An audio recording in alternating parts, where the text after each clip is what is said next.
Hello guys! Maayong na gabi sa inyong tanan. Lahat po nakaluto na ng ulam. So ito na naman tayo. Bibigyan ko na naman kayo na ang panibagong recipes, no? Simple lang siya guys, pero napakasarap. No, gagabi siya po tayo dito ng isda na tinatawag nila ay dalagang bukid. Ewan ko ba bakit yung tawag nilang dalagang bukid dito, no? Siguro taga-bukid ito. Pumunta lang sa dagat. Kiki-choke lang. So, ayan guys, ipa-fry lang po natin siya ng bahagya, no? Well toasted para nandun pa rin yung juicy ng isda, no? So, itabi lang po natin yan. And then now, mag-init tayo ng mantika. Lagyan ng luya. So, ayan, luya and then onions at saka spring onion.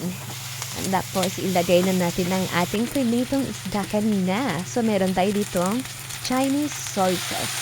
No, ayan po ay like soy sauce lang po guys. Kahit marami pang ilagay nyo, huwag po kayo mabahala dahil hindi po siya maalat, ano.